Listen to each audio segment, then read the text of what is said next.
On behalf of Dr. Terry Johnson and our spiritual care team, we welcome you to the week of spiritual emphasis. Our theme for this week is Be Refreshed, Be Renewed, Be Restored. This week has been set aside as an opportunity for us, the Adventist Health Portland family, to pause to be refreshed. We have chosen speakers from our community to take us on this journey of renewal and reflection. Our hope is that you will experience hope and refreshing during this week. Our speaker for today is Belinda Rodriguez. Belinda is Nicaraguan by birth and the daughter of missionary parents. She is passionate about ministry and has served in ministry for over 20 years. She presently serves as the lead pastor at the McMinnville Spanish Church. She is the wife of Pastor Samuel Castro and the mother of two beautiful children, Ashley and Abdiel. Welcome, Belinda, to our Adventist Health Portland family. Hello. Welcome to this week of spiritual emphasis. Be refreshed, renew, restore. Let me begin by saying that living God's love by inspiring health, wholeness, and hope, it's a beautiful statement of the Adventist Health Mission. My name is Belinda Rodriguez. I'm a solo pastor for McMinnville Spanish Seventh-day Adventist Church. And for me, it's a privilege to be here with you. Let me tell you a little bit about me. I'm a missionary child. I was born in Nicaragua in an Adventist hospital during the years of the war. I'm the daughter of a physician, and a term that I'm very familiar with is Adventist hospitals. My father worked for the Adventist hospitals all his career. And as a child, I found myself several times running through the halls of several hospitals, not always allowed, I must say, but I always felt the scent of the clean, sterilized materials very close and appealing and warm to me. Let me tell you, I want to congratulate you for the work that you do, because what you do touches lives in so many ways, and what you do matters. It impacts others. It forms lives. And today, I am a pastor because of the impact of medical mission work that my father performed, and it touched my life in many ways. Influence, be curious.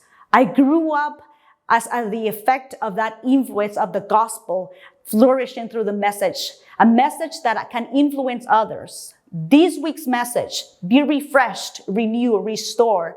And today, I want you to invite you that in order to be renewed or restored or even help others be refreshed, why not let our curiosity allow us to influence others?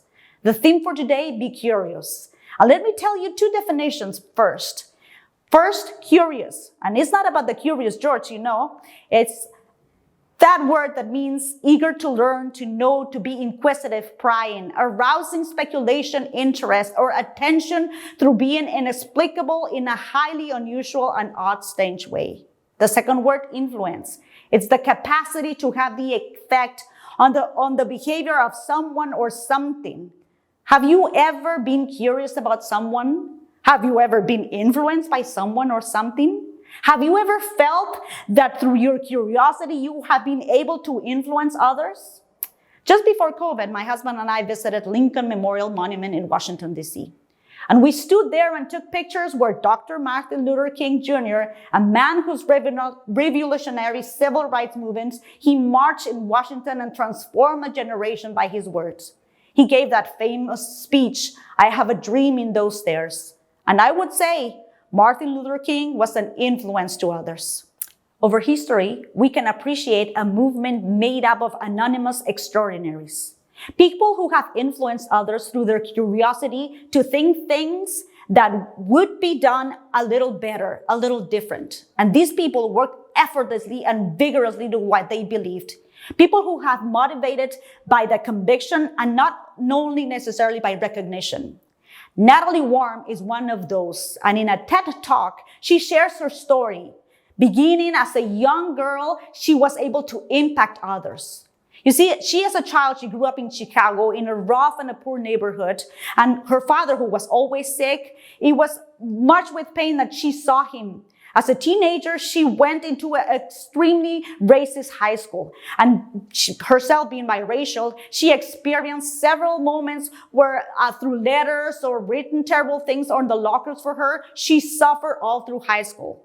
And then on her senior year, her perception changed. She finally accepted being racially ambiguous. And at the age of 17, she was able to see a film called Invisible Children. Children soldiers who had given AK-47s, and oftentimes they were forced to kill not only their parents or their siblings in order to form a rebel army, committing mass murders for political or religious reasons. For 25 years, this army had recruited 30,000 children under the name of Joseph Kony on one of the most devastating wars in Africa. When she saw this film, something happened to her. She started on the inside not feeling, identifying, maybe pity, guilt, maybe rape. She couldn't know what it was. All she knew it was that something got kicked off, and she had a question, curiosity. What can I do? What can a 17-year-old do? And she did some investigation, curiosity again. She started asking questions and found out that there was a bill. And if this bill was passed, it would do two things. Number one, it would apprehend this Joseph Kony and the leaders of the rebel army. And number two, it would provide funding for this country to recover these regions that they were devastated for 25 years of war. Her thoughts were, I will do whatever I can do to make this happen. And not going to college, she postponed it and started to dedicate herself and joined others to invite participants to come to 100 cities worldwide on a rally for these cities. The goal was to get celebrities or political figures to come and use their voice on behalf of these child soldiers. She was given Chicago. And she thought, if I'm going to go big, why not go for a big name? Oprah Winfrey, she thought. We are going to do the impossible things, so why not try to reach more impossible things? And for 4 months, she spent 1,152 hours on logistics, getting permits, talking to participants, finding venues. 460 times she was rejected by celebrities, agents, politicians, secretaries, and finally, 6 months later, she and her colleagues were wrapped around Oprah Studios and got her attention. Natalie, now 18, she found herself as an intern that she could change the world. 10 days after the bill was introduced into Congress, and then a year later, it got vote from 267 Congress. And 1 week later, President Obama signed the bill into a law. Her curiosity caused influence on others, bringing renewal, restoration to a community. But let me take you to another influencer whose curiosity brought back renewal to a community of believers that were earnestly praying for answers. It's a story that is found in Acts 12. Chapter 12 of Acts. That's where the story begins. And it begins something like that. I'm going to tell it to you. You may not have a Bible with you. But it was at the time of King Herod. And he had arrested some of those who belonged to the church, intending to persecute them. He had James, the brother of John, put to death with the sword. And when he saw that he pleased the Jews, he proceeded to seize Peter also. This happened during the Feast of Unleavened Bread. After arresting him, he put him in a prison, handing him over to the guarded by 4 squads and 4 soldiers each. Herod intended to bring him out to public the trial after the Passover. The story begins very sad. James and Peter had been put in prison. James had been killed by Herod, killed for public approval. He did it because the crowd seemed to be happy with this. His influence was not to be felt anymore. He lost his life. Now, can you imagine Peter in that moment, himself in a prison with 4 squads of 4 soldiers, each are surrounding him? It was impossible for him to escape. There was no way out. And Peter is right there. How could he have joy? How could he have faith when there was this bound of sadness around him? How can anyone hold into hope and celebration while there's grief, when your hearts are heavy? Some of us know what this struggle means in the midst of worry, being gripped with anxiety, flooded with fear. What does it look like to continue when you are overwhelmed? That was the picture of Peter. This picture of being impossible. I can imagine just Peter struggling. And then verse 5, it says that Peter was kept in prison, but the church was earnestly praying to God for him. Peter in prison and the church praying for his freedom. And the story continues. That night, before Herod was to bring him to trial, Peter was sleeping between two soldiers, bound in two chains, and the sentries stood guard at the entrance. Two soldiers, two chains, and a centurion standing right there, guarding the entrance. Suddenly, an angel of the Lord appeared, and a light shone in the cell. He struck Peter into the side and woke him up. "Quick, get up," he said, and the chains fell off Peter's wrist.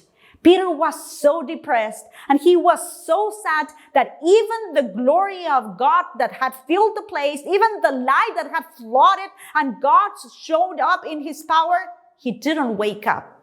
So depressed, he couldn't feel God's influence. There's the beauty of this story, feeling it.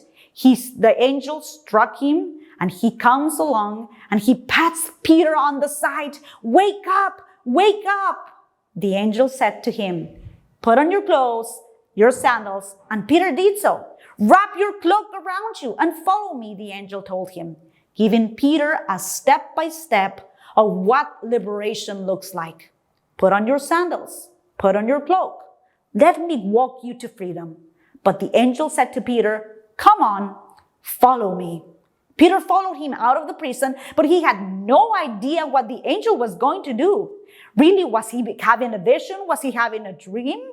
They passed the first and the second guard, and then came to the iron gate leading outside of the city, and the doors opened for them by itself. And then they went through it. When they had walked a length one street, suddenly the angel left him. Peter is right there experiencing, in the midst of darkness, in the midst of despair, in the prison cells, expecting to die. He knows what's next, but God sends him a messenger.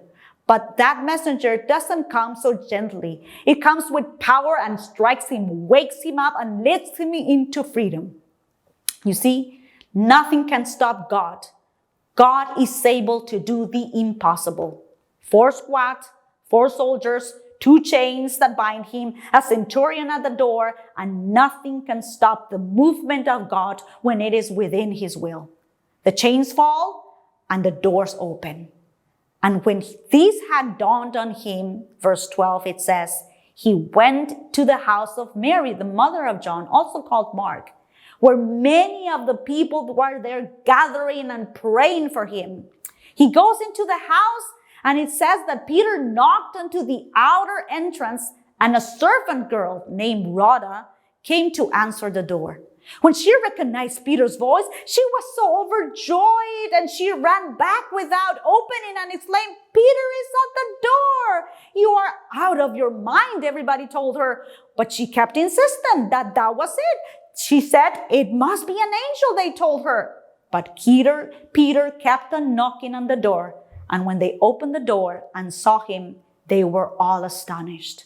Peter, they came in, and he put his hand to quiet them. He described how the Lord had brought him out of prison.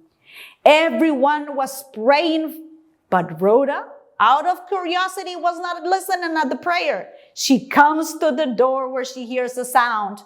There, at the noise of the door, Rhoda comes to the door, and she's young, and she's the only one willing to embrace God's answer.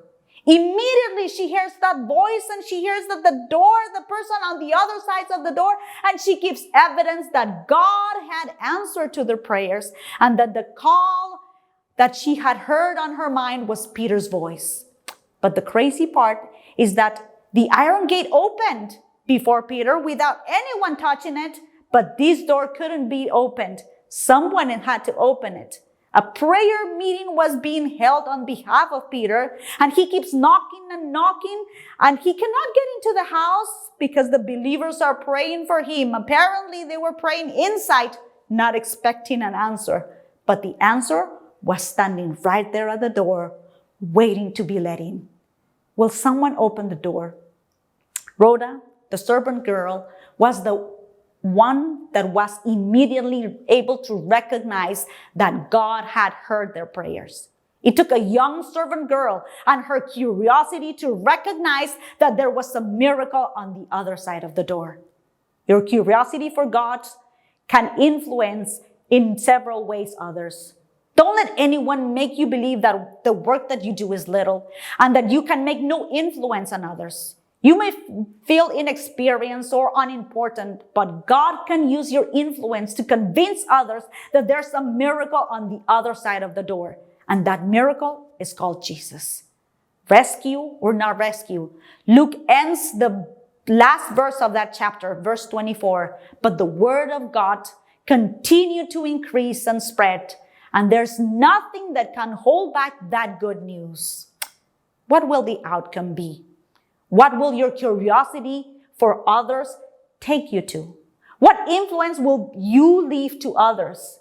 It's not always easy to make a difference. Our sacrifices matter. Maybe you show up for work on time every day. Maybe you just go to work and try to do your best, getting involved and helping others. Maybe you are faithfully caring for a hurting friend. Maybe you are nurturing another employee. Maybe you have to make sacrifices during this pandemic or in your life to support your family.